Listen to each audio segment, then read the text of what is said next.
Esta noche hablamos de duendes. Fíjense ustedes, tan solo un dato. Si hablamos de casas encantadas en España, el caso más fascinante, apasionante, discutido, polémico y más conocido en la prensa española fue, sin duda alguna, el de Belmez de la Moraleda, que destapaba el diario Pueblo en el año 1972. Pero hoy hacemos un viaje en el tiempo porque vamos a dar a conocer una historia, probablemente los seguidores del mundo del misterio ya la conozcan. Ocurrió en el año 1935 en Zaragoza. Una historia en la que intervinieron jueces y policías. Una extraña y misteriosa voz surgía del interior de un fogón de una casa particular. Durante meses esta voz se estuvo oyendo hasta que desapareció, dejando tras de sí una incógnita que no se pudo responder. Vamos a viajar a Zaragoza al año 1935 y yo quiero contarles la ficha técnica de este caso. Ocurrió en septiembre, en noviembre y en diciembre de 1934 y en enero de 1935. Lugar, calle Gascón de Gotor, número 2, segundo derecha, en Zaragoza, en España. Resumen de la historia del caso: una misteriosa voz se escucha en un moderno edificio sin aclararse quién o qué la produce. Se percibe por primera vez en el mes de septiembre, pero no sería hasta el mes de noviembre cuando se desencadena el fenómeno. Autoridades implicadas, agentes de policía y guardias de asalto, a las órdenes del comisario jefe de vigilancia de Zaragoza, señor Pérez de Soto, el gobernador civil, señor Otero Mirelis, el juez de instrucción número 2, señor Pablo de Pablos, por disposición del juzgado de instrucción número 2, los médicos forenses, don Manuel Ros Mateojer y don Jaime Penella Murt, el juez municipal del distrito número 3, señor Luis Fernando, y el psiquiatra, doctor Joaquín Jimeno Riera. Vamos a hablar del caso del Duende de Zaragoza. Así se llamó y se tituló a esta historia. Y también vamos a hablar, coetáneo a esa época, a ese año, a otro caso que también ocurrió en un domicilio particular, en una casa misteriosa de Barcelona, de la ciudad condal. Para ello hemos traído a un invitado muy especial, es compañero, periodista, escritor, investigador, Ángel Briongo. Buenas noches y bienvenido por primera vez a este programa. Hola, buenas noches, Luis Mariano. Encantado de tenerte por primera vez aquí. Un placer para mí igualmente. ¿Cómo es esta historia, la del Duende de Zaragoza? Un caso que ocurrió, fíjate tú, en el año 1935, una historia que tuvo una repercusión mediática en la prensa brutal, hasta en The Times se habló del Duende de Zaragoza, y tú, muchísimos años después, rescatas la historia, los documentos y los testimonios. Vamos a ir a algún testimonio de un protagonista de la historia, ¿verdad? Bueno, pues dicen que los viajes en el tiempo todavía no son posibles, ¿no? Pues sí lo son. Si nos vamos a los archivos, a las hemerotecas, pues viajamos en el tiempo y ahondamos en el misterio que nos dan esas hojas antiguas y ya polvorientas, ¿no?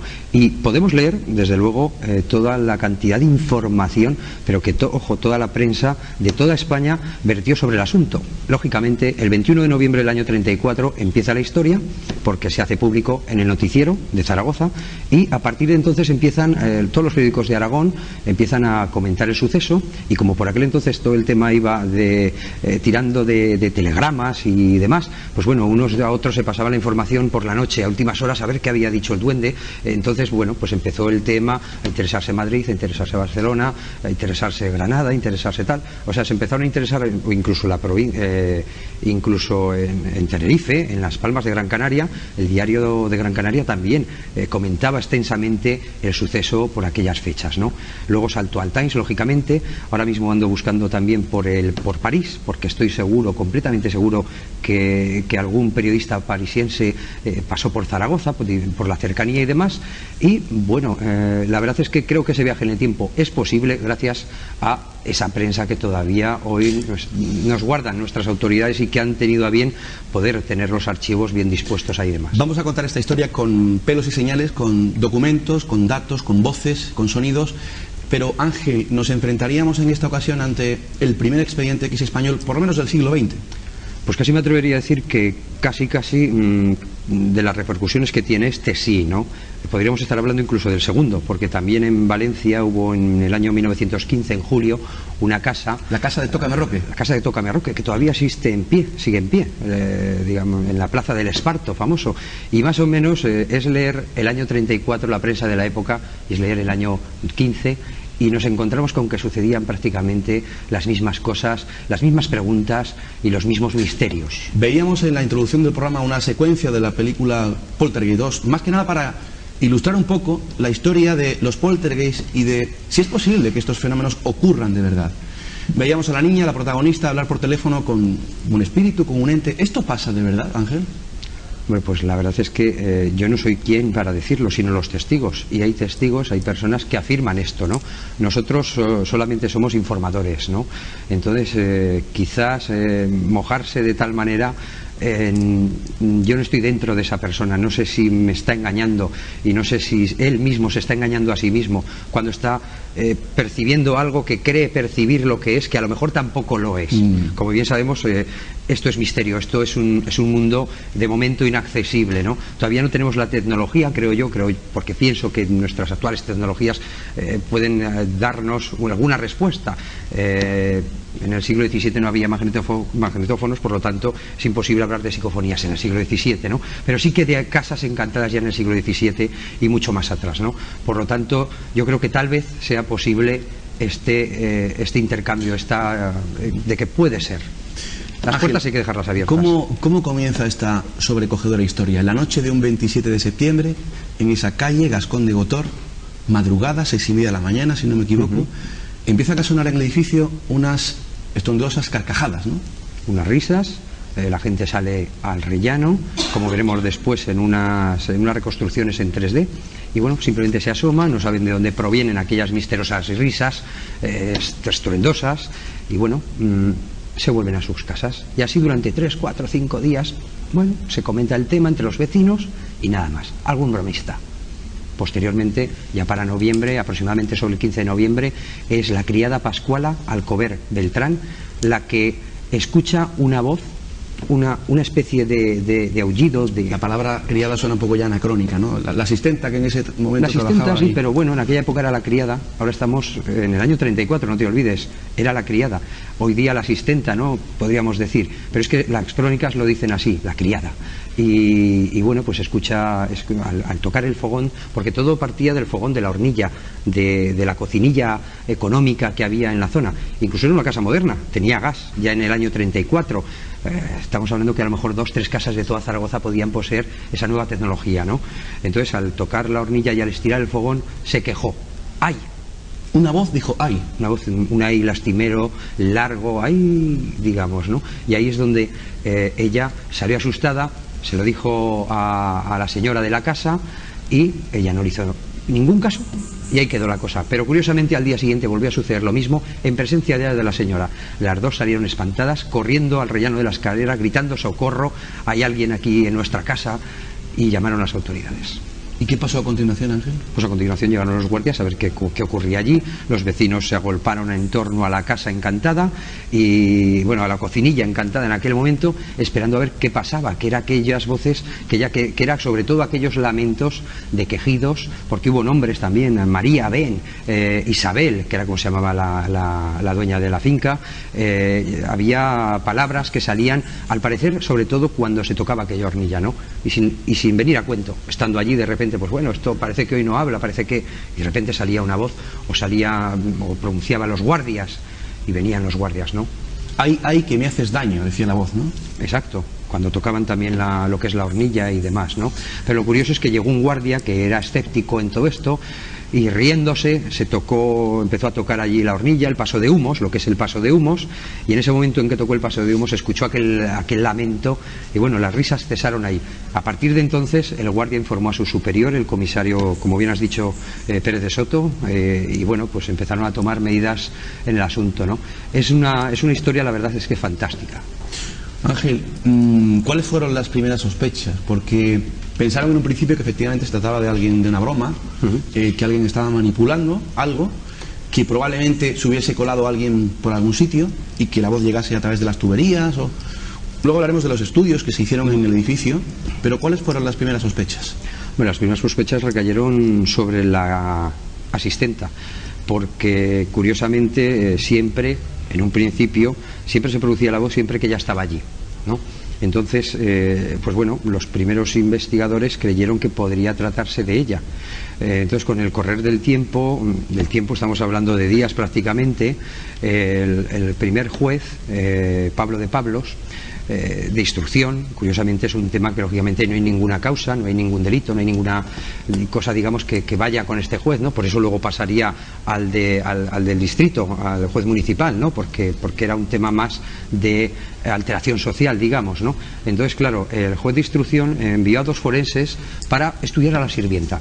Y curiosamente también hemos de tener en cuenta que en aquella época la psicología y los informes forenses no estaban, la criminología, la ciencia forense no estaba tan adelantada como hoy día, ¿no? Pero bueno, ellos se basaban en un análisis que hacían a la propia sirvienta, una observación de sus gestos, de su comportamiento, de su voz, y era una niña de 16 años normal, completamente normal, en la que no encontraban fabulación, no encontraban, digamos, arriesgarse a la mentira, a mentir, más bien era tímida, era una persona, sobre todo a raíz de todo aquello, yo pude hablar con ella todavía cuando estaba en vida, cuando vivía, y curiosamente es algo que la ha marcado de por vida. Luis Mariano no llegaba ni a salir de casa, ha permanecido años totalmente oculta, aun después de haberse casado todavía tenía miedo a salir a la calle. Me vas a permitir, Ángel, yo he extraído un artículo que tú publicaste hace algún tiempo sobre el duende de Zaragoza. Dice así: cuando el jueves 22 llevan estas teorías a oídos del ilustre psiquiatra, el doctor Joaquín Gimeno Riera, avalado públicamente por el premio Nobel Ramón y Cajel, este declaró: dudo de que no pueda tener el fenómeno una explicación racional. Me acuerdo perfectamente de que ha habido médiums, por lo general mujeres, que han llegado a realizar verdaderos portentos que todavía permanecen inexplicados. Pero esto no quiere decir, ni mucho menos, que yo califique de medium a esa muchacha, la criada, sin haberla sometido antes a un determinado estudio.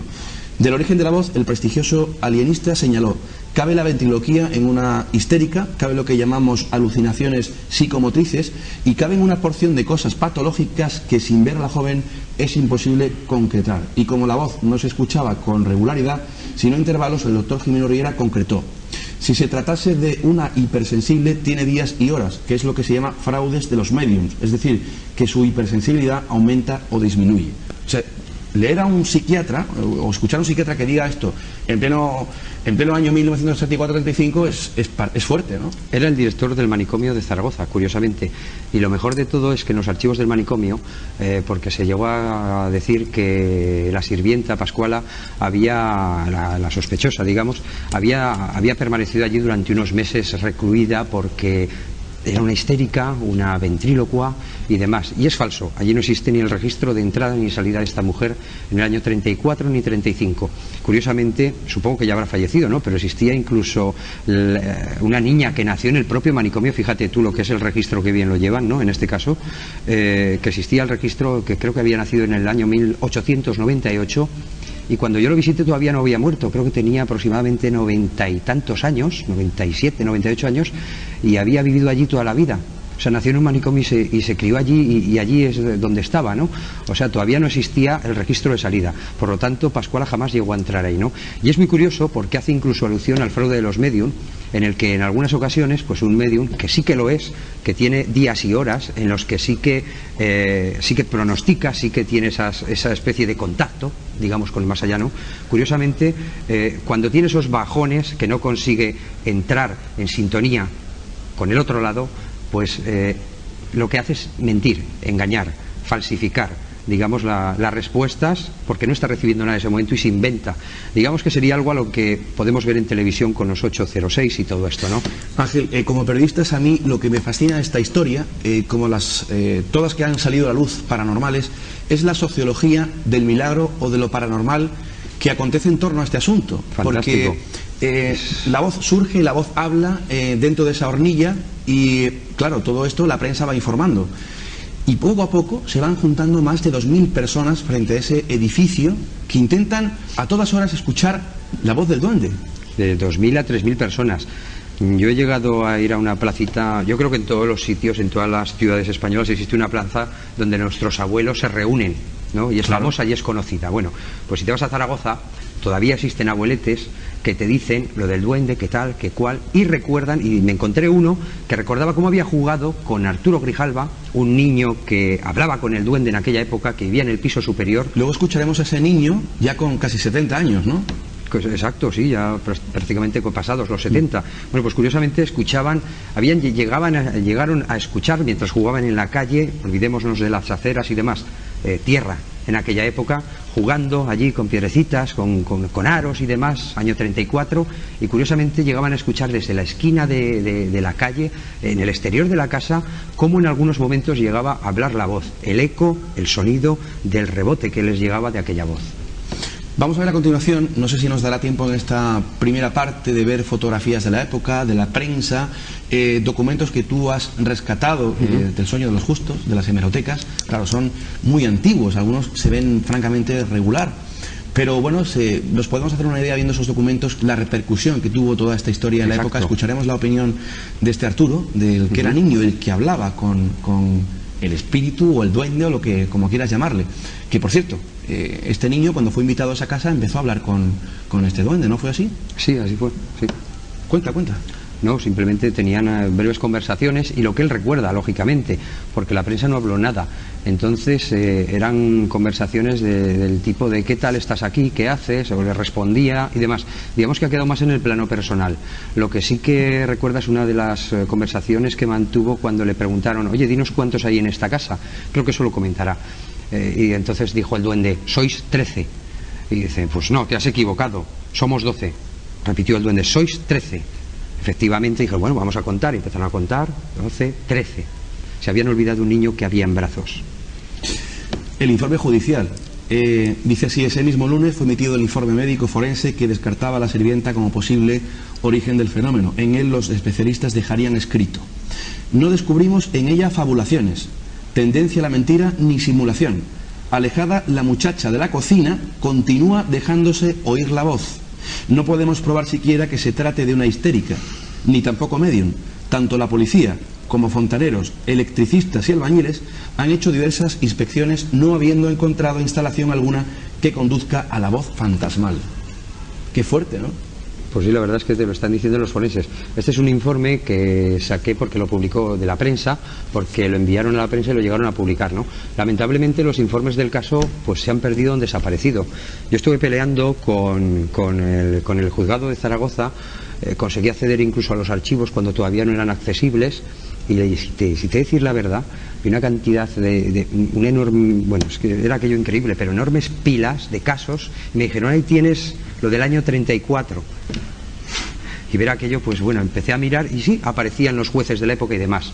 Lamentablemente aquello, no me digas cómo, no lo sé, pero ha desaparecido. Hoy día han pasado al Archivo Histórico Provincial de Zaragoza y curiosamente donde debería estar ese caso no está. O sea, no me digas dónde, pero ese informe debería estar. Quizás la Dirección General de Seguridad, que en aquella época pidió, en el 28 de noviembre exactamente del 34, pidió un informe a la policía de Zaragoza, quizás ellos tengan el dato y a ver si pronto damos con él. Pero es muy curioso porque la Dirección General de Seguridad estaba más para temas políticos. Entonces estaban pendientes de todo aquello que decía el duende, lógicamente, por si había detrás un trasfondo propagandístico, político. Ángel, lo curioso de esta historia, y todavía no ha acabado aquí, es que desalojaron la casa. No solo desalojaron la casa, sino también creo el edificio. Sí, el edificio entero, solamente quedaron guardias de vigilancia. Y creo que la voz dejó de escucharse. Dicen que dejó de escucharse, pero nos encontramos con... Todo esto tiene una lectura importante, ¿no?, de presencia humana en el fenómeno. Ojo, sí, pero también leemos en la prensa de la época que allí seguían sonando a altas horas, que siempre había algo que decían que la voz hablaba. Y curiosamente, incluso estando fuera la gente, la voz seguía escuchándose. ¿Cómo era la voz? La voz era más bien, digamos, yo me inclinaría, por los comentarios que he podido llegar a escuchar, más bien tipo femenina, aflautada, aunque en algunos casos también comentaban que varonil, ¿no? Como voz de hombre. En unos casos se escuchaba más lejos y en otro más cerca, como si estuviera allí mismo, ¿no? Entonces, claro, si pensamos en que podía ser la asistenta, pues bueno, se hubiera notado, ¿no? Y si pensamos en que pudo ser algún bromista que verdaderamente consiguió encontrar un método que no descubriera la policía, pues hemos de hablar de una broma, de alguien que en algunos momentos tenía que estar mucho más lejos. Recordemos que en esa cocina, al lado de la pared donde estaba el fogón, había otra cocina idéntica, similar, simétrica. Curiosamente, 15 centímetros era lo que medía ese paso de humos y 15 centímetros en la otra cocina. La cocina se iba agrandando incluso, o sea, lo que es el paso de humos según el piso y piso, ¿no? Y curiosamente allí no cabría ningún hombre. Estamos hablando de 30 centímetros, la verdad. Lo hubieran visto salir lleno de hollín. En la segunda parte del programa van a ver ustedes, como decía antes, documentos, datos, fotografías, historias, para documentar, nunca mejor dicho, e ilustrar esta historia. Una historia que fue, como he dicho en un principio, súper investigada por las autoridades que entraron en juego. ¿Y cuál fue el dictamen de los jueces en este caso? Bueno, el dictamen finalmente fue el gobernador civil, Otero Mirelis, rogando, prácticamente obligando a la prensa que no informara más del suceso. Carpetazo oficial. Carpetazo oficial. Hubo durante unos días que no hicieron ningún comunicado de prensa. Entonces la prensa, yo recuerdo cómo se cuestionaba la labor del periodista, del informador, como, ¿qué pasa? Que tenemos que hacer caso a los gobernadores cuando somos nosotros los que estamos informando. Tenemos que dejar de informar verdaderamente un caso novedoso, un caso que atrae a la gente porque nos lo pidan las autoridades. No. Y siguieron informando del tema porque se desplazaban al lugar y demás. Pero el tema está en que después de esa orden, digamos, prácticamente orden del gobernador civil, curiosamente, como ya había cogido por aquel entonces las riendas otro juez, en este caso el del distrito tercero, Luis Fernando Oliván, este buen hombre, la verdad es que llegó a conseguir hacer, según dice él, que la voz hablara cuando él quería. Entonces su teoría, digamos, era que era Pascuala. Curiosamente, yo la verdad es que creo que no era Pascuala, porque cuando yo pregunté a Pascuala que quién hacía las voces, ella me respondió 2 palabras: la pared. Pascuala, que por cierto falleció el 18 de agosto del pasado año 2004. Hacemos nuestro primer alto en el camino, pero dentro de unos minutos continuamos esta interesante entrevista con el periodista Ángel Briongos. Hasta ahora mismo. 10:46 de la noche. Seguimos en directo desde los estudios de Radio Televisión Benalmádena, mis enigmas favoritos. Hoy hablamos con el periodista de investigación y escritor Ángel Briongos, que viene directamente de Zaragoza. Y hablamos de una historia que fue el primer expediente X en España, con una repercusión social y periodística impresionante. La historia del duende de Zaragoza. En resumidas cuentas, una misteriosa voz que surge del interior de un fogón de una casa privada y que luego fue investigado por jueces, por periodistas, por policías, y que al final esa voz dejó de escucharse, dejó de hablar y se llevó consigo una incógnita que nunca se pudo resolver. Así fue, ¿no, Ángel? Porque la voz se cayó y ya sí, nunca habló más. Pero bueno, no, ojo, la voz sí que siguió hablando. El tema está en que al final, según la respuesta del juez, de que aquella voz era Pascuala, la sirvienta, la que hacía las voces, pues bueno, tema resuelto. Pero curiosamente, el niño al que hemos hecho alusión antes, Arturo Grijalva, se bajaron la familia Grijalva al completo se bajó a vivir a ese segundo derecha y seguían en contacto con la voz. Aproximadamente, Arturo me comentó que sobre el 15 de enero aproximadamente dejó la voz de hablar. O sea, estuvo hablando todavía todo el mes de diciembre y todo del año 34 y mitad del mes de enero del año 35. Lo que pasa que eso ya la prensa ya nos hizo eco. Déjame leer esto, por favor, Ángel. Invitado por el juez, el doctor Jimeno Riera, también escuchó los lamentos del duende la tarde del lunes día 3. Igualmente sorprendentes fueron sus declaraciones. Por fin, dice él, he oído la voz, si es que se puede llamar voz, a un sonido apagado y que da cierta impresión de lejanía.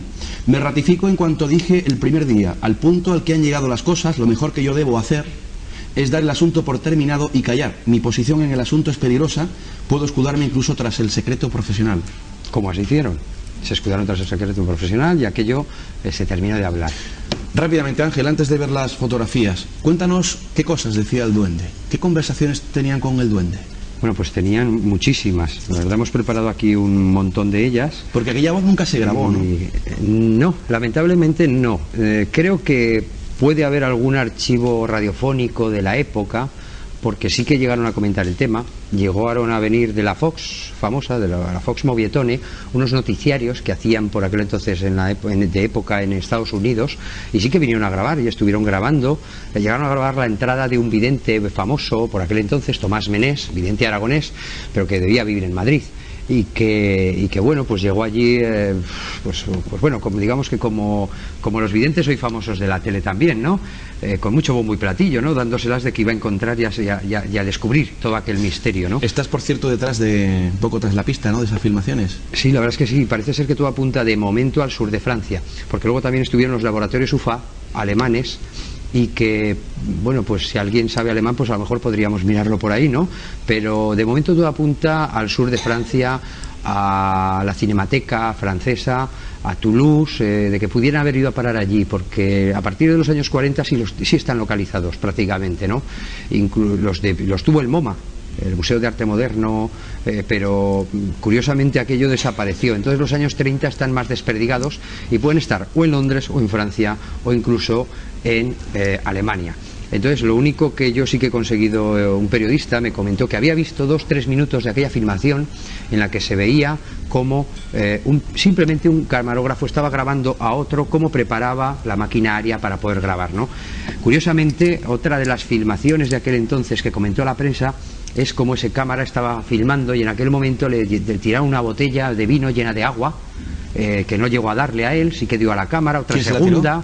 Pues creo recordar que se la tiraron, pues no sé si desde el segundo derecha, o sea, precisamente desde la Casa Encantada.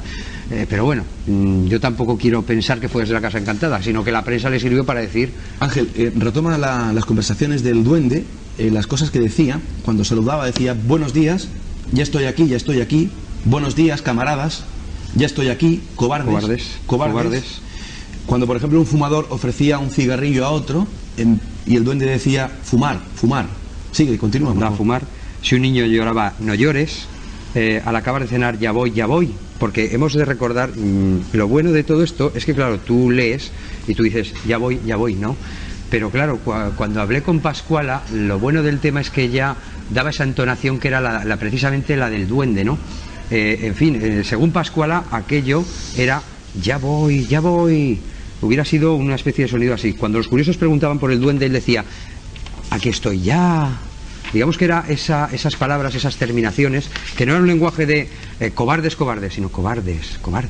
Una especie de sonido así, no más largo. Es muy curioso, al medir el cañón de la chimenea, decía, no se molesten, el diámetro es de 15 centímetros. Un arquitecto que iba a picar a la chimenea también, porque comentó que como piques ahí, me traslado a tu casa, y a continuación se fue corriendo, dijo que ahí no picaba más, no vaya a ser que se fuera con él. A un visitante con barba, el duende le dijo: ¿pero este señor no sabe que existen en España fábricas de hojas de afeitar?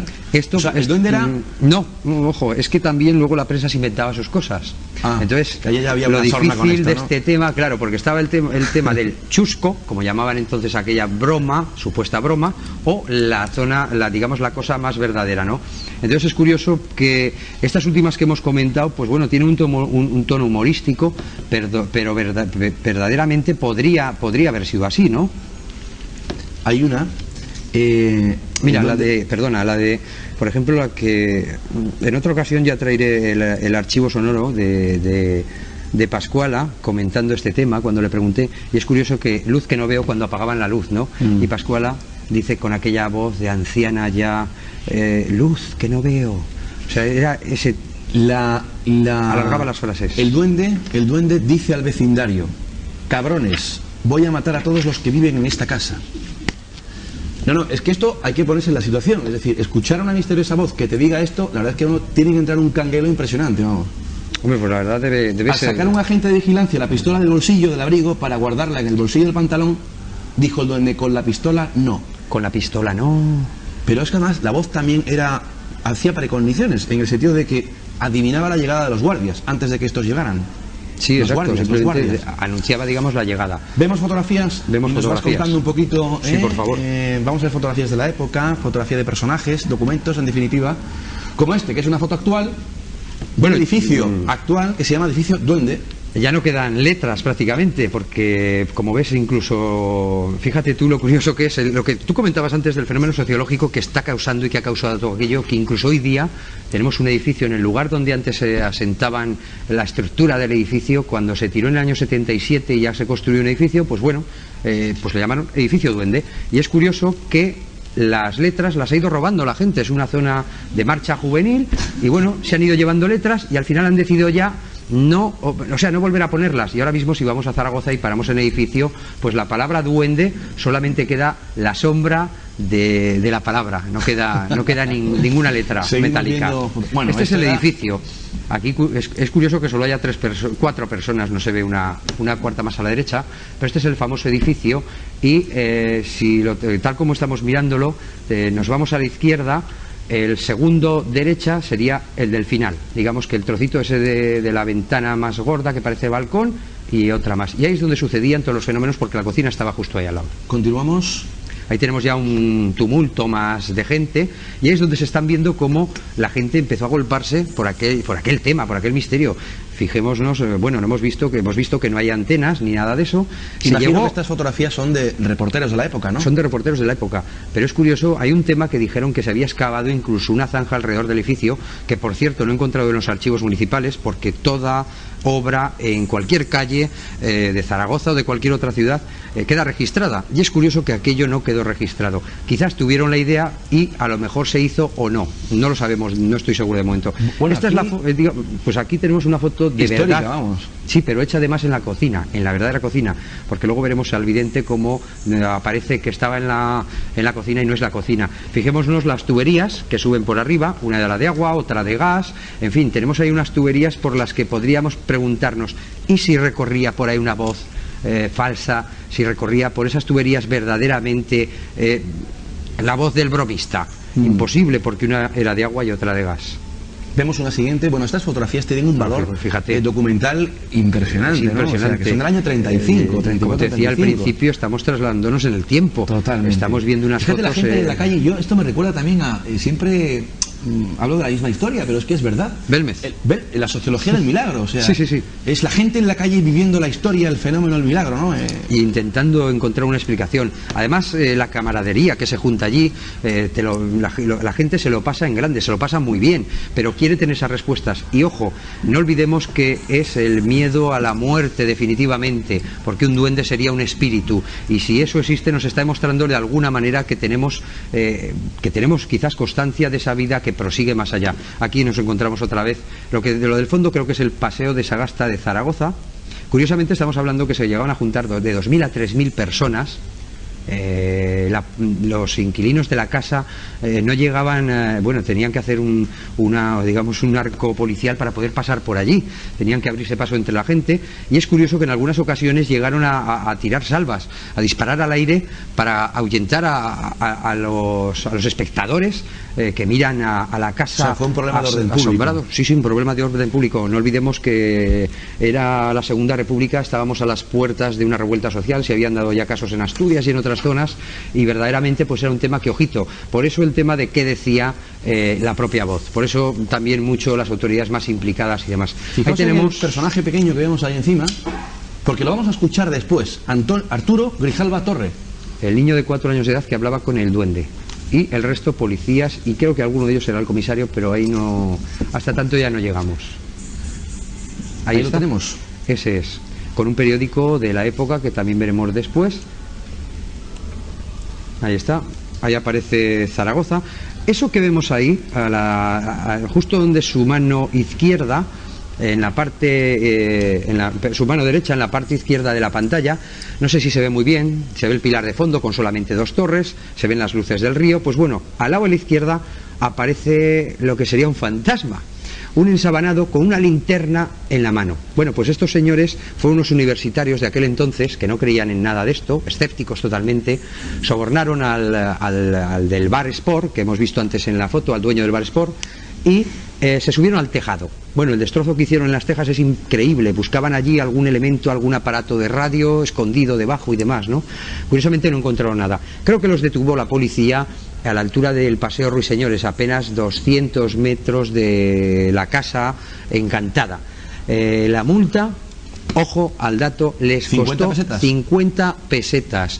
Es decir, 80 céntimos, no, 30 céntimos. Sí. 30 céntimos de euro, que en aquel entonces pues era bastante, digamos que como 300 hoy, como viendo poco. Fotografías. Bueno, esos son los jueces, ¿no? Estos son los jueces y forenses, y es más, he conseguido localizar también a los hijos de un juez que aparece ahí. No sé si llegamos a ver enfrente a la pantalla.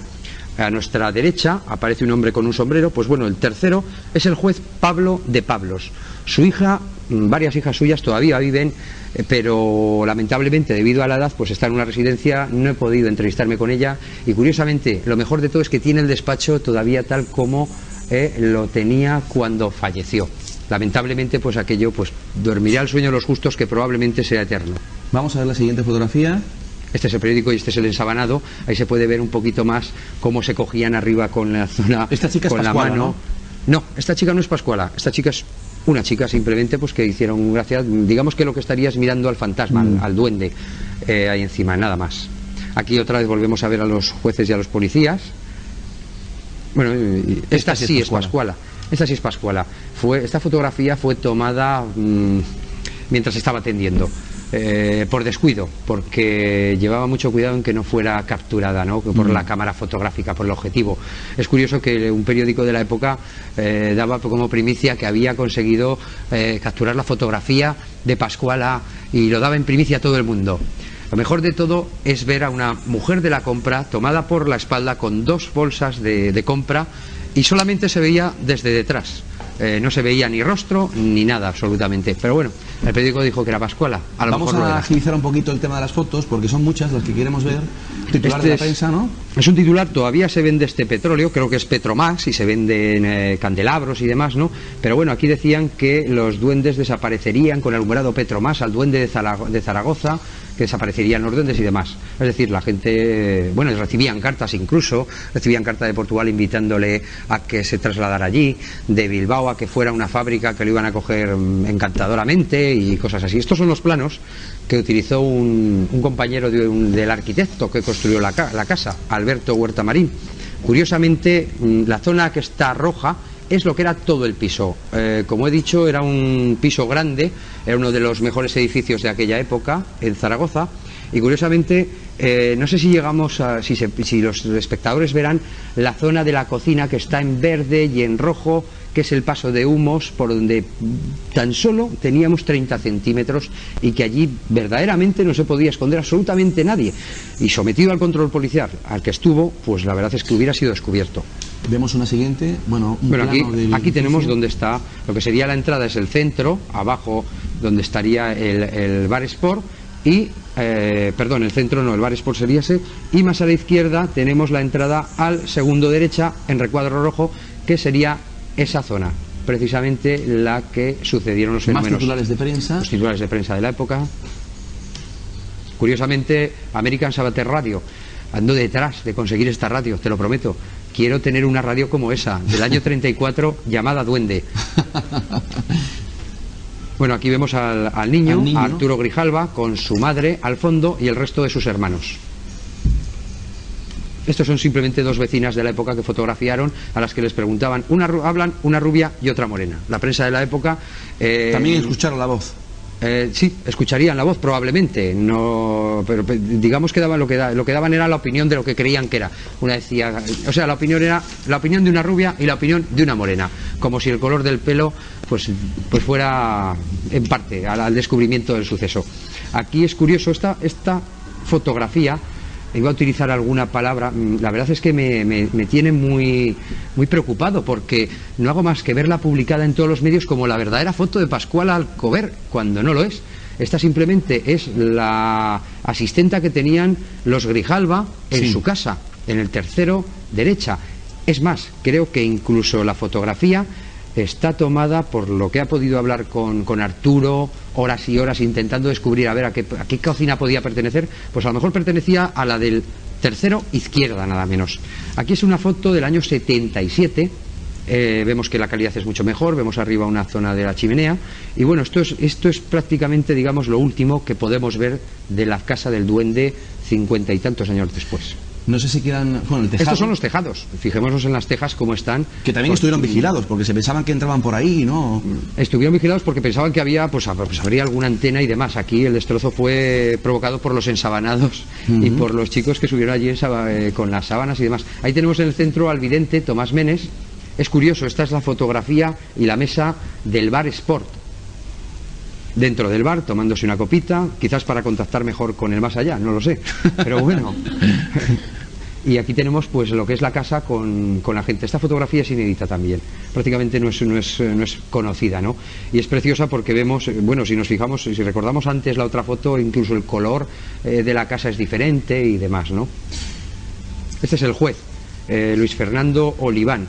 El que llegó a la resolución del caso afirmando que podría ser Pascuala la que provocaba los fenómenos, que escuchaba la voz cuando quería oírla, siempre que quería escucharla, y que se podía escudar tras el secreto profesional. Curiosamente yo he hablado con su hijo y su hijo me afirma que siempre mantuvo que era Pascuala. Pascuala siempre mantuvo que era la pared. ¿Y esta?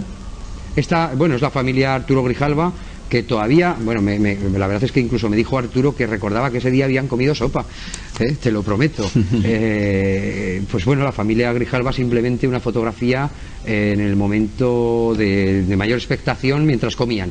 Los fotógrafos estaban esperando captar la foto de Pascuala.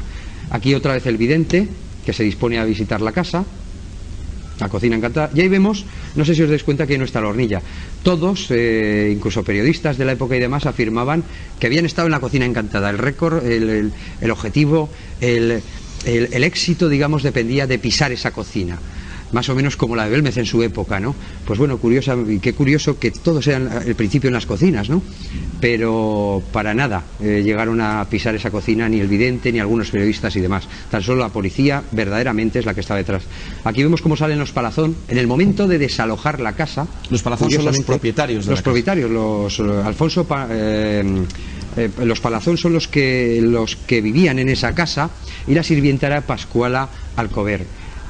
Curiosamente tenemos enfrente del coche, yo me llegué a entrevistar con el niño que llevaba en brazos esa mujer, pero no querían comentar nada. Es más, todavía vive la señora de aquella casa, pero no quiere hablar con nadie. Todavía vive, ojo, desde el año 34, madre de varios niños de por aquel entonces. Todo esto es gente que tomaban las fotografías curiosas. Vamos a llegar a una, el tipo de gente y demás. Pascuala Alcover Beltrán, que falleció el 18 de agosto del año pasado. Curiosamente. Para finalizar el apartado de fotos de este caso, Ángel, tenemos otras de gente que ha estado estudiando la estructura de edificio, que han intentado hacer, bueno, pues diseñar por ordenador a nivel informático imágenes en 3D, ¿no es así? Sí, exacto. Es que Vamos es a ver curioso esas imágenes. Lo que comentas de la sociología, porque curiosamente todavía hay gente que se interesa por el tema del duende más allá. Entonces, curiosamente, a raíz de los planos de la casa, pues alguien se puso en contacto conmigo y me comentó que le interesaría verlos, para poder hacer un trabajito. Cuando se los envié me confesó para lo que era. Se lo puso de prácticas de ejercicio a 15 alumnos de una escuela de diseño en 3D, AutoCAD y demás. Y bueno, este es un ejemplo simplemente de los tantos que hicieron, uno de los más llamativos, en 3 dimensiones. Curioso, mira, aquí tenemos lo que es la sala en la que están aprendiendo, y con la foto no les dijo para nada lo que era la casa. Curiosamente, lo mejor de todo es el día que verdaderamente se lo diga, porque, bueno, pues a lo mejor podían haber hecho, o quizás les podría haber incluso influido en algo, ¿no? Ángel, si te parece, vamos a escuchar ahora Arturo Grijalva Torre, niño de 4 años, recuerden ustedes que hablaba con el duende, ya casi con 70 años de edad. Vamos a escucharle recordar aquellos episodios. Lo primero que hay que decir es que no se supo lo que fue. Fracasaron todos. Sí. Eso fracasaron todos. Sabios, adivinos, prensa, policía, todo el mundo fracasó. No se supo lo que fue. Y claro, a raíz de eso hay que contar con que es una cosa que no tiene explicación. Yo lo puedo decir como que me pasó y no puedo decir otra cosa. Es que usted dice, eso pudo ser su padre, pudo ser que era un cable, pudo ser un altavoz, pudo ser alguien que lo veía por un anteojo. No, señor. No se supo lo que fue. Yo me acuerdo aquella noche que le dije a mi difunto padre por la noche, le dije, vámonos papá, vámonos a la cama, que este tío es un chalao. Esa cosa de críos. El segundo día del duende, ya fue aquello. Sí. Y me saltó el Sarauno pequeño, con una voz de ultratumba. Yo vi que todos se habían cambiado de color. Yo no, bueno, quizás porque mi edad no me daba para más. Y desde entonces habló varias cosas con todos los que estábamos allí. El segundo día se llamó a la policía, y vino un coche de estos de guardia de asalto grande, pero antes de venir ya dijo el cobardes, habéis llamado a la policía, cobardes, en voz alta. O sea que sabía ya lo que había pasado y lo que iba a pasar, y venía el coche y después. Porque mi difunto padre le dijo un día, ¿quieres dejarnos en paz? ¿Quieres algo? ¿Quieres dinero? ¿Quieres algo? Te lo damos. Y menos que quieres. No quiero nada, lo tengo todo. Contestación suya. O sea, esa era más escueta que... Y luego le preguntó un día a alguien que le dijo, bueno, ¿sabes si tan listo que eres? En eso había policías y había todo ahí. ¿Tan listo que eres a ver si sabes cuántos estamos aquí? A ver, estudianos, a ver cuántos hay. De 13. Te está equivocado, estamos 12. 13. Porque era conciso, no llevaba un diálogo, sino que era exacto en la cuestión. Que estamos 12, 13. Y tenía razón, le habían contado un niño en brazos que tenía un bebé. Una vecina, un bebé en brazos, no lo habían contado. Y estábamos 13. Vaya memoria, que tiene Arturo, recordar aquellos episodios. ¿Con 4 años? Pues sí, la verdad es que sí. Yo creo que también le ayudó un poco el que siguió hablando con su padre y comentando el tema. La prensa también. Los hermanos, la prensa y todo. Pero desde luego hay momentos que sí que recuerda perfectamente. Como Pascuala, igual. En la voz del duende le decía a la policía, cobardes, ¿para qué tanta gente y tantos guardias? Ya están aquí los guardias. Sí, es curioso. Incluso a mí esta vez me hace mucha gracia porque... ojo, dentro de lo que es de lo que pueda suponer la gracia, aquello no se llegó a descubrir, ¿vale? Aunque dijera el juez lo que dijera. Pero es muy curioso aquí una que dice, a los jueces municipales del distrito segundo les llamó ladrones. Tenemos que hacer nuestro segundo alto en el camino, Ángel. Volvemos enseguida aquí en Mis Enigmas Favoritos. Hasta ahora mismo. Son las 11:17 de la noche. Seguimos en directo ya en la última parte del programa, a ritmo de comparsa, porque no sé si ustedes pueden escuchar de fondo en ocasiones pues unos sonidos que llegan, que se cuelan, y precisamente son locales de aquí al lado, y aquí nuestra queja pública desde Radio Televisión de la Madena, porque no nos dejan trabajar a estas horas de la noche en directo molestándonos. Queda hecha esta queja pública no solo de mi parte como director del programa, sino también del público que está seguramente viendo este programa y del público que está aquí presente con nosotros. Dicho esto, vamos a empezar esta tercera parte con su participación, con la del público. Siempre doy una serie de datos al comienzo de esta parte. Página web, donde hay muchos artículos de investigación, entrevistas, información de viajes, como el que vamos a hacer próximamente en el puente de la Inmaculada y la Constitución a Portugal. Un viaje mágico e histórico por una Portugal maravillosa. Nuestra página web, www.luismarianofernandez.com. Toda la información que ustedes requieran pueden consultar en esta página web, así como también escribirnos al programa en los correos electrónicos que en esta web figuran. Para asistir de público todas las semanas deben marcar el siguiente número, 952 44 79 65. Los lunes a partir de las 10 de la mañana deben ponerse en contacto con nuestra regidora y productora técnica María Ángeles Abenza. Y si ustedes quieren participar en este momento por teléfono en directo para contar pues alguna experiencia que haya tenido usted, preguntarle a Ángel Briongos lo que usted desee sobre el caso que hemos hablado hoy, que por cierto nos hemos dejado en la faltriquera, nunca mejor dicho, la Casa Misteriosa de Barcelona, ¿no, Ángel? Ah, bueno, sí, ese es otro caso que curiosamente sucede es coetáneo en el tiempo. El 10 de febrero comienzan los fenómenos del 35. Lo hablaremos en otro futuro programa, si lo deseas. Como quieras. Esto, más o menos, este sí que va más con el principio del programa, con el Portelgeist, el movimiento de de la lámpara, un reloj que se para y comienza a andar, sillas que se caen al suelo y se levantan solas, cajones que de repente salen disparados, un niño enfermo en esa casa, policías nuevamente, no querían que pasara lo mismo que en Zaragoza. Un tema muy, muy interesante y muy curioso también, que sería los precursores de los futuros fenómenos paranormales. Es curioso, pero 70 años después los fenómenos paranormales no han cambiado. 952 44 37 90 es el teléfono que ustedes deben de marcar para participar en este momento en directo en este programa. Queremos mandar un saludo muy especial, un fuerte abrazo a una amiga de este programa que viene continuamente como público, Paquita Olmos. Se encuentra enferma en el hospital. Nosotros deseamos su rápida y pronta recuperación y le mandamos todos desde aquí nuestra energía y un fortísimo abrazo a Paquita. No sé si alguien del público quiere preguntar algo. Paco, buenas noches. Hola, buenas noches. Yo quería preguntar, ¿se suele asociar con este tipo de fenómenos un hecho dramático ocurrido en el lugar donde aparece? ¿Es este el caso de este edificio, de esta vivienda? ¿Se ha investigado algún hecho dramático, alguna muerte que haya ocurrido en este lugar? No, la verdad es que no hay ninguna... Ángel, si no te importa, aunque Sí, parezca una vale. descortesía... No, para nada. Gracias, Creía Paco, que me buenas cogían desde otro plano, vale. No, para nada. O sea, yo verdaderamente...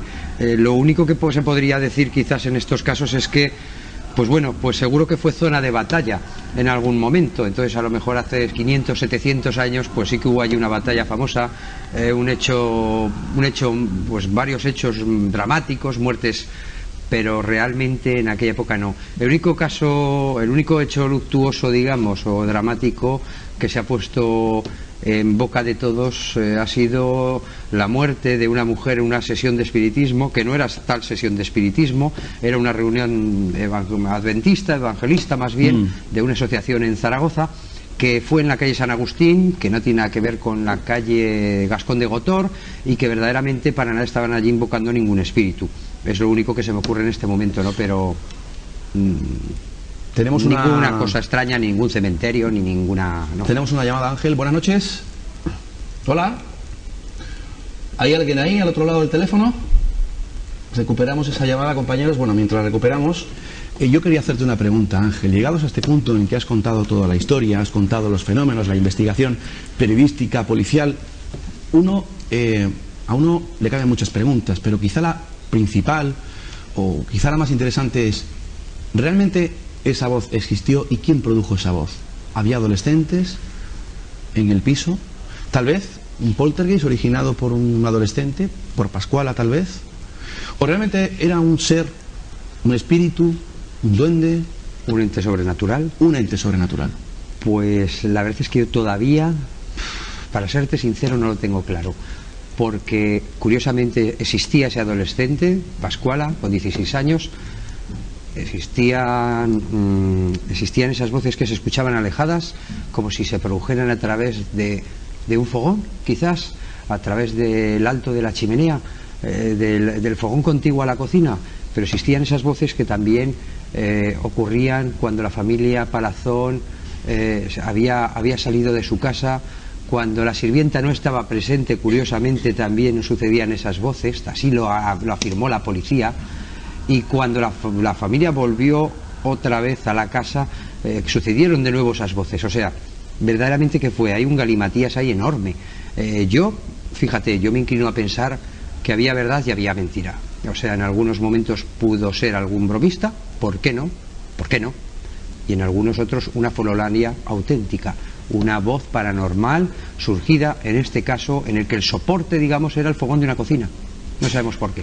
952 44 37 90 es el teléfono al que ustedes pueden llamar en este momento, porque estamos en directo. Son las 11 y casi 25 minutos de la noche. Vamos a... Gabriel, buenas noches. Adelante. Vengo observando a través de la lectura de numerosa literatura paranormal y todos estos programas que conocemos, que siempre hay esa pugna que un poco expresaba Luis Mariano en cuanto a las teorías, que unas afirman que se trata de los poderes inconscientes de la mente humana, de alguna persona que polariza esos fenómenos y los desarrolla a su alrededor, y otros que pensamos, sin descartar a veces lo primero, que podría tratarse de entes autónomos de conciencia, de lo que llamamos espíritus, seres desencarnados, llámalos como quieras. Entonces, yo quisiera expresar mis dudas respecto a la primera teoría, porque pienso que efectos tan intencionales, tan concretos, tan perfectamente medidos, tan conscientes, tan inteligentes, difícilmente pueden ser debidos a una pérdida involuntaria de energía psíquica, que es lo que se conoce como psicorragia, por parte de una persona que no tiene participación consciente. Yo como psicólogo sé que el inconsciente es, por el contrario, aberrante, desordenado, díscolo, incapaz de acciones tan perfectamente premeditadas y calibradas, por lo cual yo pienso que en muchos de estos casos, sin obviar por supuesto la presencia de personas dotadas, en lo que sería una especie de hipótesis mixta, en muchos de estos casos, digo, podrían existir fenómenos alusivos al mundo trascendente, o sea, a entes autónomos de conciencia, espíritus, etcétera. Es mi opinión. Ya un poco Luis Mariano te ha preguntado cuál era la tuya, pero... Gracias, Gabriel. Bueno, yo si me fuera por ese lado, digamos, yo me inclinaría más porque si algo yo puedo llegar a creer casi, ¿vale? Claro, no tenemos todavía las pruebas, pero si algo realmente quizás sobreviva a la muerte, no sea el espíritu, no sea la mente, tal como así lo podamos ver. Yo creo que son las emociones, porque si de algo podemos diferenciarnos sobre todo de los animales, es de las emociones. El amor, el enamoramiento, lo más puro que tiene el ser humano, la mayor esencia es la emoción. Y creo que eso quizás haya encontrado una manera de sobrevivir a la vida. En este caso las emociones. Yo el ejemplo que pongo siempre es antes de existir la vida, si una roca hubiera hablado a otra roca y le hubiera dicho que iba a haber vida y lo que era y tal, la otra hubiera dicho que era una roca fantasma. O sea, sería imposible. Pero curiosamente la vida surge en el universo. ¿Por qué no el universo experimenta y intenta ir más allá, innovar y crear vida después de la vida? Si esto fuera así, nos encontraríamos con una evolución cósmica, con una evolución quizás paranormal de la propia existencia. Ángel, tenemos a alguien al otro lado del teléfono. Sí. Buenas noches. Hola, buenas noches. ¿Con quién hablamos? Con Paco de Málaga. Paco de Málaga, adelante. Escuchando esto que estáis comentando, habéis comentado que junto al fuego se producían esas especies de apariciones o de movimientos. Disculpe un segundo, Paco, porque es que no le oigo absolutamente nada. Yo le pediría que bajase el volumen de su televisor para que no haya ningún tipo de acople. Adelante ahora. Sí, que Es que ha apariciones. dicho el invitado que esas apariciones se producían cerca del fogón en la cocina. Entonces no es la primera vez que he escuchado que ciertas apariciones se producen en cocina, cerca de los fogones. No es la primera vez que lo escucho, ni aquí en este tipo de programas, incluso en amigos o familiares que me han comentado este tipo de cosas. Muchas veces se producen en cocina y al lado de fogones. Eso es una. Por lo que ha dicho el invitado sobre las emociones, tanto positivas como negativas, ¿no serán que quizás esas emociones catalicen la aparición de esos fenómenos? Es curioso, no solamente la trama, sino también la felicidad y la armonía en una especie de exceso. Es como si atrajese una especie de como de vampirismo psicológico. Nada más, gracias. Muchas gracias, Paco. Dos observaciones interesantes. Sí, están ahí. Curiosamente, uno de los fenómenos paranormales más importantes de toda la historia de la parapsicología son las caras de Belme. La primera cara, como todas, surgen en la cocina, en un viejo fogón. El duende curioso. igual, y otras historias que... Y el primer expediente X, curiosamente, la primera voz paranormal, que cuando salió en el Times los londinenses se tiraron de los pelos porque lo querían tener allí. ¿Cómo podía ser posible que una voz, ya no solo la aparición de fantasmas, sino que en esta ocasión hablaran? ¿Cómo era posible que se diera en una casa perdida, en una cocina, y que no se diera en su país, ¿no? País de duendes, país de espíritus, país de fantasmas, ¿no? Tenemos otra llamada. Buenas noches. Buenas noches, ¿Con quién hablamos? con José Antonio Rodríguez. José Antonio, adelante.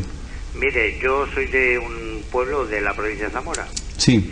pero de esto yo tendría 6 años. ¿Perdigón? Y con las personas que yo oí decir eso que están comentando ustedes, pues sinceramente estos eran pastores y es más, no creían en nada. Y sin embargo, comentaban que las mesas se movían, y le hablábamos que son vecinos míos y el pueblo se llamaba Santa Eufemia, al lado de Benavente, y nosotros vivíamos en un pueblo que se llamaba Villano al Campo. Y le decía a este hombre, a mi abuelo, dice, mire, oiga, yo no, ya sabes, Manuel, que yo no creo en nada, pero que las mesas se movían, que las sillas se movían, que los armarios se abrían. Pequeño. Y eso se puede ir allí y se puede comentar. ¿Usted recuerda, José Antonio, el año?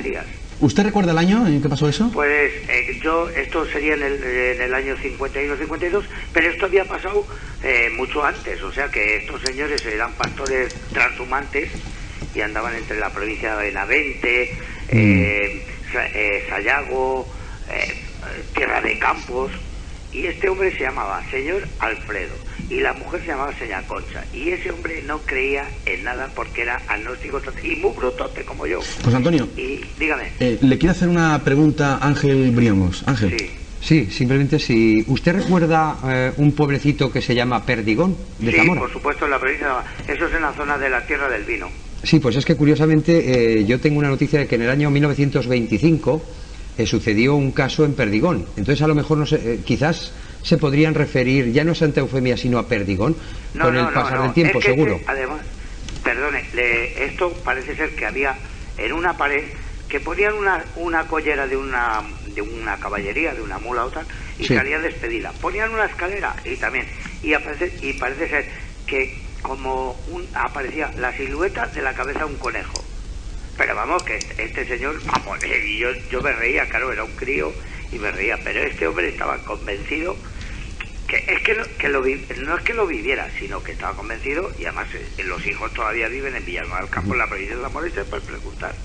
¿Nos podría dejar, si es tan amable, el teléfono? Y que vamos, y que no había la luz esta que tenemos hoy día, o sea que Claro. pues ellos a base de quinques o de candiles o cosas de esas. Yo le rogaría a José Antonio que usted dejara a nuestra compañera María Ángeles Abenza su número de teléfono Pues sí, se lo puedo dejar. para entrar en contacto con usted, Pues sí, una vez faltaba concluido más. el programa. Muchas gracias por su participación. Buenas noches. Nada, las mesas se movían, que las sillas se movían, que los armarios se abrían. Pequeño. Y eso se puede ir allí y se puede comentar. ¿Usted recuerda, José Antonio, el año? Tonterías. ¿Usted recuerda el año en que pasó eso? Pues esto sería en el año 51-52, pero esto había pasado mucho antes, o sea que estos señores eran pastores transhumantes y andaban entre la provincia de Benavente, Sayago, Tierra de Campos, y este hombre se llamaba señor Alfredo y la mujer se llamaba señora Concha, y ese hombre no creía en nada porque era agnóstico y muy brutote como yo. José Antonio, Y dígame. le quiero hacer una pregunta a Ángel Briongos. Ángel. Sí. Sí, simplemente si usted recuerda un pueblecito que se llama Perdigón de Sí, Zamora. por supuesto, en la provincia de Zamora. Eso es en la zona de la Tierra del Vino. Sí, pues es que curiosamente yo tengo una noticia de que en el año 1925 sucedió un caso en Perdigón. Entonces a lo mejor no sé, quizás se podrían referir ya no a Santa Eufemia sino a Perdigón con el pasar del tiempo, Es que, seguro. además, perdone, esto parece ser que había en una pared que ponían una collera de una caballería, de una mula o tal, y Sí. salía despedida. Ponían una escalera y también, y parece ser que como aparecía la silueta de la cabeza de un conejo. Pero vamos, que este señor, vamos, y yo me reía, claro, era un crío y me reía, pero este hombre estaba convencido que es que no es que lo viviera, sino que estaba convencido, y además los hijos todavía viven en Villanueva del Campo, en la provincia de Zamora, y se puede preguntar. ¿Nos podría dejar, si es tan amable, el teléfono? Y que Sí. vamos, y que no había la luz esta que tenemos hoy día, o sea que Claro. pues ellos a base de quinques o de candiles o cosas de esas. Yo le rogaría a José Antonio que usted dejara a nuestra compañera María Ángeles Abenza su número de teléfono Pues sí, se lo puedo dejar. para entrar en contacto con usted, Pues sí, una vez faltaba concluido más. el programa. Muchas gracias por su participación. Buenas noches. Nada, faltaba más. Gracias. Historias hay, Muy y curioso. muchas, y antiguas. Muy Solo hay curioso, que, bueno, Solo hay que buscarlas. solo hay que buscarlas, ¿no? Pero fíjate, ¿no? Qué curioso que la gente llama y cuenta sus Y historias recuerda. y las recuerda. No sé si tenemos alguna consulta. Está con nosotros por favor, vamos a pasarle el micrófono a Fernando Cano. Gabriel, abajo. Fernando, buenas noches. Buenas noches. La pasada semana con Enrique de Vicente, Ángel, hablábamos o adelantábamos que el pasado año vivimos una serie de experiencias en un viaje que hicimos a Portugal. Nunca hemos contado esas experiencias que tuvimos, un poco porque, bueno, quizá no era el momento. Tú sabes que las cosas tienen su momento, ¿no? Yo me gustaría, Fernando vino en ese viaje que hicimos a Portugal, vamos a repetirlo este año, que sintetizaras, por favor, en 3 minutos. Yo sé que es muy difícil, Fernando, la historia, ¿no? ¿Qué pasó en ese viaje? Bueno, ante todo, buenas noches. Buenas noches, Fernando. Felicidades Buenas por noches. tu programa y tu página web, y encantado de conocer a tu invitado. También saludo a aquellas personas que hicimos este viaje. Muy sencillo, ¿no? Ya que estáis hablando de duendes, yo creo que aquella noche, pues un duende se hizo presente de una forma física, como pudo ser a través de una ouija. En esa ouija participamos 30 personas, donde la mayoría éramos nobles. Por primera vez nos sentábamos ante un tablero que no conocíamos, que habíamos escuchado de qué era, pero que no sabíamos cómo funcionaba siquiera. Luis nos enseñó un poquito y bueno, y ahí se presentó un caso que la verdad que es para una novela, no sé si las estarás escribiendo, pero Estamos en ello, estamos en ello. la verdad que hay una materia importante, ¿no? Una chica maltratada por su padre, que fue violada, que fue asesinada, que está tirada en el mar, y se comunicó con nosotros en cierto modo para contarnos esa historia. En cierto modo también nos decía que nos había reunido ahí a diferentes personas en ese viaje y que había una persona en ese viaje que la había conocido con vida. Nos dio pelos, nos dio señales de quién era y nos dijo que esa noche iba a visualizar esa persona al ente, ¿no? Pues así fue.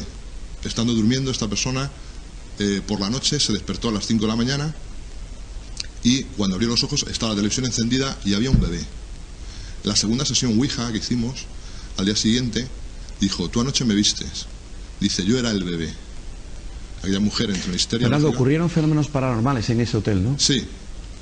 Ocurrieron podríamos decir que se escuchó sonidos, ruidos que pasaron más allá de lo que puede ser una histeria un poquito colectiva, ¿no? Gente que se sintió tocada. A la gran tensión que tuvimos todos, ¿no?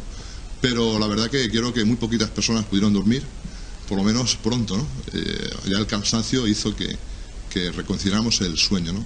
Hubo muchas personas escépticas, ¿no? Que estamos allí que no creíamos en nada de esto, donde hoy son unos reconvertidos, ¿verdad? Al mundo paranormal, por así decirlo, o del misterio, donde ya queda una posibilidad de que sí que exista algo. La verdad que éramos 30 personas las que estuvimos allí y bueno, la verdad que la historia da para un libro, para una película y espero que estés en ello, Luis. Sí, ya le comentaba a Ángel la idea y que retomaremos este año, fíjate, curiosamente vamos al mismo hotel. Sí. No sé si para continuar. No lo dijo, ¿no? Sí. Cuando acabó, tú la preguntaste si estaba feliz y ella dijo: estoy muy feliz. Dice: yo estoy muy feliz porque vosotros volveréis. O sea que parece que se ha cumplido la profecía. Son experiencias. Gracias, Fernando, gracias por contarnos esa historia que ocurrió, que fue real y que nos sobrecogió a 45 personas que íbamos en aquel viaje. Y que, si me permites, pienso que cada vez vamos a ir familiarizándonos más con este tipo de experiencias, de fenómenos, porque creo que hay detrás una evolución del propio cosmos. O sea, no pensemos que esto es lo que nos rodea y ya más allá ya no hay nada. No, tenemos esa sala de la música, tenemos más allá tenemos el mar, más allá tenemos montañas, más allá el cielo, el espacio, salimos y nos encontramos con que esto es inmenso, que somos nada prácticamente, ¿no? Entonces cualquier cosita nos hace temblar, digamos, ¿no? Y yo pienso que en esa evolución, pues quizás sea como el agua y el aceite, los dejas ahí un año y probablemente no se mezclen. A lo mejor en 10.000 años puede haber una interacción entre ambos líquidos, ¿no? Pues algo así, entre esa otra dimensión y esta, una interacción en las que en algunas ocasiones precisamente puedan interactuar. El universo está experimentando para hacerlas coincidir, para hacer, digamos, más fácil ese contacto, para de alguna manera, lo que yo creo que sea una evolución del propio hombre más allá de la propia vida. No nos olvidemos que un día dejaremos de existir, pero de existir materialmente, que el universo se apagará. Si el universo, igual que creó la vida en su día, quiere ir más lejos en ese innovar, en ese experimentar, tiene que ir practicando, ¿no? La cosa no va en una cuestión de cientos de años, sino en miles de millones de años, como así ha sido la evolución de la vida en la Tierra, ¿no? Pues imaginémonos eso en la cosa material, en la vida. Imaginémonos en el mundo de lo oculto, en el mundo de lo paranormal, en el mundo de precisamente la vida después de la muerte, ¿no?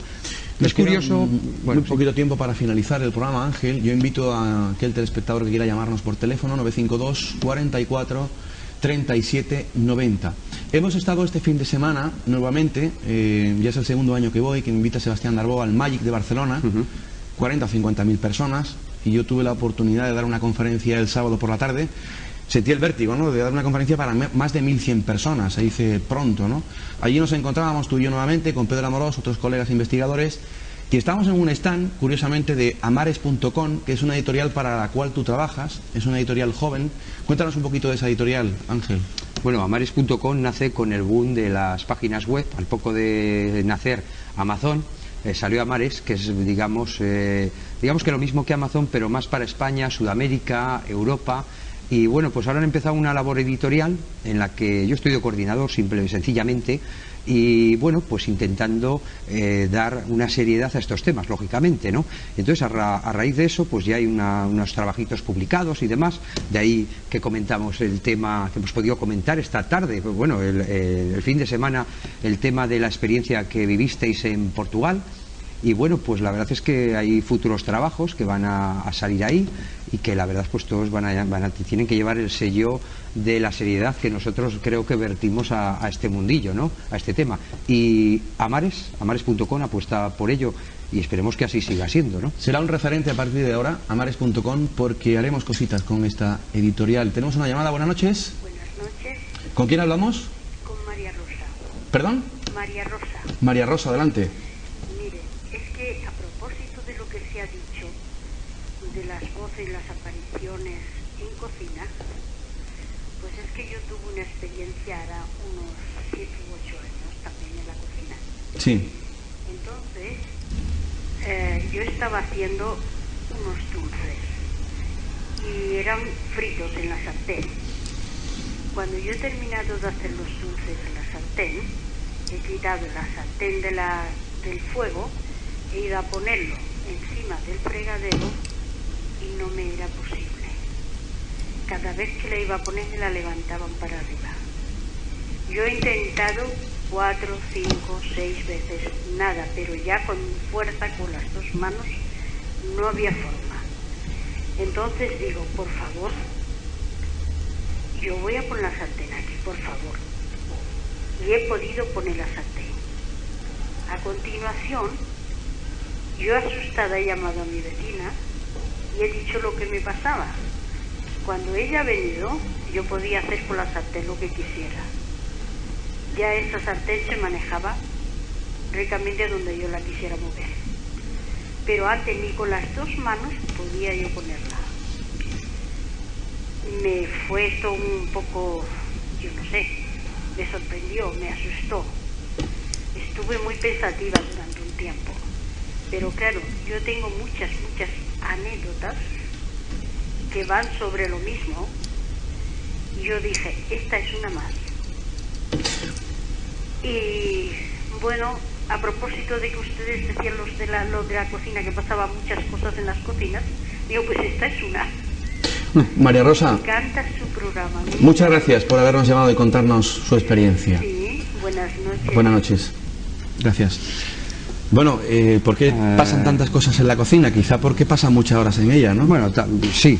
Puede ser, pero también pasa en el salón, también pasa en la habitación, pero simplemente la curiosidad es que, qué curioso, fíjate, un caso grande Duende Zaragoza, otro grande Belmez, otro podemos encontrarlo, ¿no? Yo creo personalmente que la gente se pregunte cuando sucedan estos fenómenos, a ver por qué está ocurriendo eso, dónde tenía que ir, qué le pasó unos días después, si no hubiera salido de esa cocina y hubiera vuelto 5 minutos más tarde, qué hubiera ocurrido, cuál hubiera sido el futuro inmediato y el pasado presente prácticamente de todo eso, porque a lo mejor nos encontramos con alguna respuesta, con algún mensaje ahí oculto, porque todo tiene un porqué y todo ocurre y pasa por algo.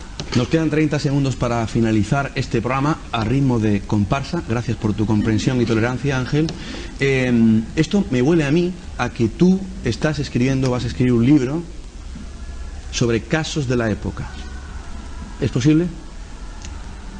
Con el ruido la verdad es que no consigo concentrarme mucho, pero bueno, van por ahí los tiros. La verdad es que es una época muy interesante y bueno, pues hay algún caso por ahí muy curioso. Incluso los falsos, como uno en el año 35 en Aitona, en Lérida, en el que curiosamente llegaron a descubrir la guadaña.